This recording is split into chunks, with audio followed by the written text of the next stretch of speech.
அனைவருக்கும் இதயத்தின் பொங்கல் நல்வாழ்த்துக்கள். பொங்கலோ பொங்கல்.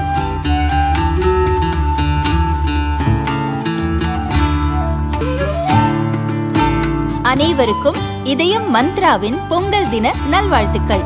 பொங்கலோ பொங்கல்.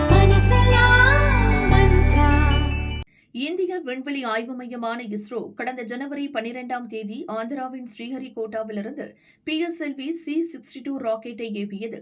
ஆனால் எதிர்பாராத தொழில்நுட்ப கோளாறு காரணமாக இந்த ராக்கெட் இலக்கை அடைய முடியாமல் தோல்வியடைந்தது. இருப்பினும் இந்த தோல்விக்கு மத்தியிலும் வியக்கத்தக்க சம்பவம் நடந்துள்ளது.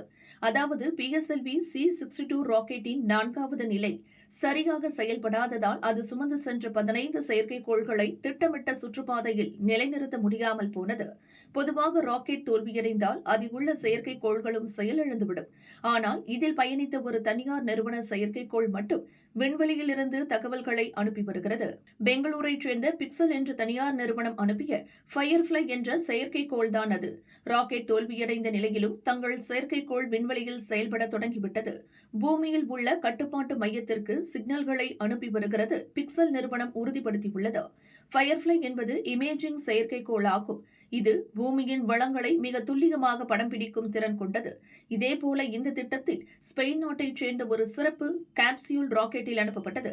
இது வளிமண்டலத்திற்குள் மீண்டும் நுழையும் போது ஏற்படும் வெப்பம் மற்றும் அழுத்தம் குறித்த தரவுகளை சேகரிக்கும் வகையில் வடிவமைக்கப்பட்டிருந்தது. இஸ்ரோ ராக்கெட் தோல்வியடைந்தாலும் இந்த கேப்சியூல் கடலில் விழுந்திருக்கலாம் என கருதப்படுகிறது. இதில் சேமிக்கப்பட்டுள்ள தரவுகள் வருங்கால விண்வெளி பயணங்களுக்கு, குறிப்பாக விண்வெளி வீரர்கள் பூமிக்கு திரும்புவது போன்ற திட்டங்களுக்கு மிக முக்கியமானதாக கருதப்படுகிறது. இந்த கேப்சியூலில் உள்ள தரவுகளை மீட்டெடுப்பதன் மூலம் ராக்கெட் எங்கு தவறியது என்பது குறித்தும் அதன் செயல்பாடு குறித்து அறிய முடியும். இஸ்ரோவின் வரலாற்றில் PSLV ராக்கெட் மிகவும் நம்பகமானது. நீண்ட இடைவேளைக்கு பிறகு ஏற்பட்டுள்ள இந்த தோல்வி இஸ்ரோவுக்கு ஒரு பின்னடைவாக தெரிந்தாலும் பிக்சல் நிறுவனத்தின் செயற்கைக்கோள் சிக்னல் அனுப்புவதும் ஸ்பெயின் நாட்டு கேப்சியூல் தரவுகளை வைத்திருப்பதும் நம்பிக்கை தந்துள்ளது. இஸ்ரோ தற்போது இந்த தோல்வி குறித்து தீவிரமாக ஆராய்ந்து வருகிறது.